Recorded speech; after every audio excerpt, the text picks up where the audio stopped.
गीता अध्याय प्रथम। उसके अंतिम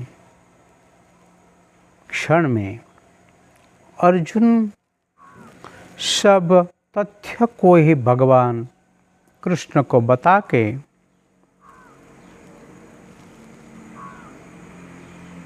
अपने रथ के ऊपर धनुर्बाण को ही त्याग करते ही रोने लगता है। एवं मुक्तार्जुन संख्ये रथोपस्थ उपाविशम विशत विसृज्य सशरम चापम शोक सविघ्न मानस।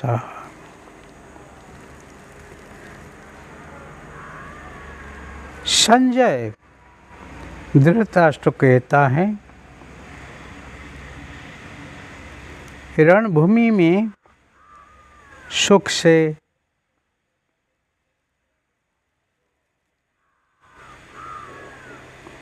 गलित होके अर्जुन धनुर्बाण को त्याग करके रथों पर बैठ जाता है और बैठ के ही रोता है।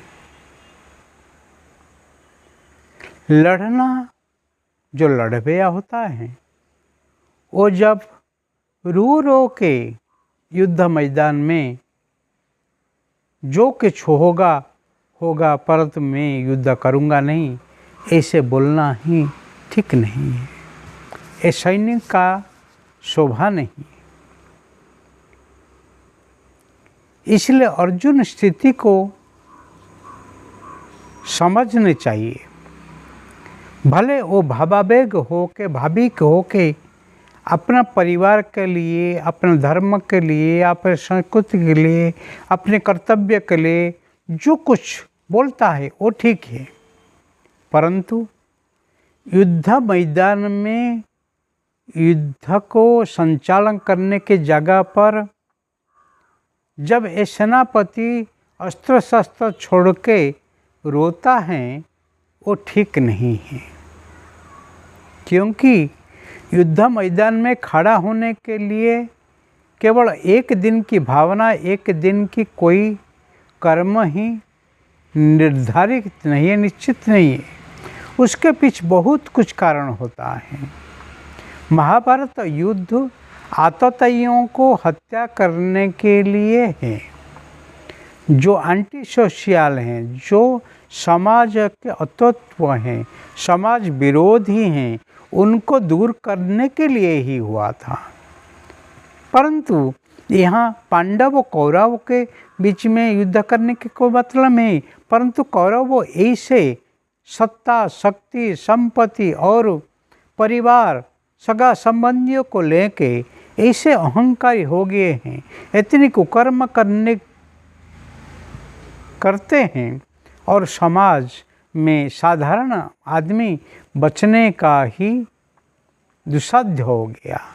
और समाज को बचाने के लिए, मानव समाज को ही दुष्ट के हाथ से ही उद्धार करने के लिए, अपने धर्म को रक्षा करने के लिए, अपनी प्रजाओं को पालन करने के लिए एक क्षत्रिय को क्या करना चाहिए, अर्जुन के लिए ही ऐसे ही महाभारत युद्ध कुरुक्षेत्र मैदान में उपस्थित हुआ था। पर वहाँ अपने परिवार को देखने लगा, अपने एक सीमित संपर्क को ही स्थापन करने लगा, वो विस्तृत भाव को नहीं देखा, इसीलिए वो रोने लगा।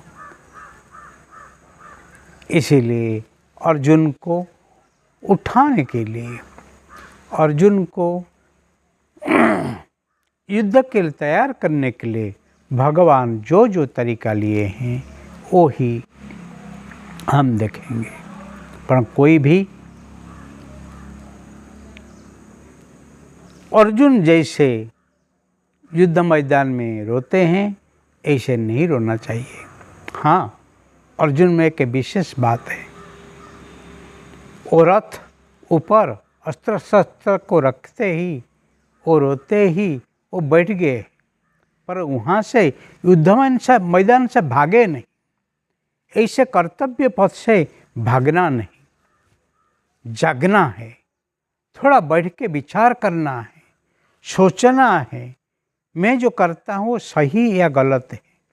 ऐसे अर्जुन ने सोचा, बैठा, भगवान के साथ युक्ति स्थापन किया और अपने पक्ष को रखते ही वो ही उसका निराकरण के लिए, उसके मार्गदर्शन के लिए वो ही भगवान के तरफ देखने लगा।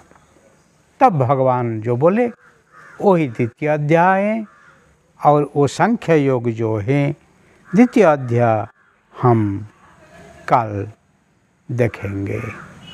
हरि ओम।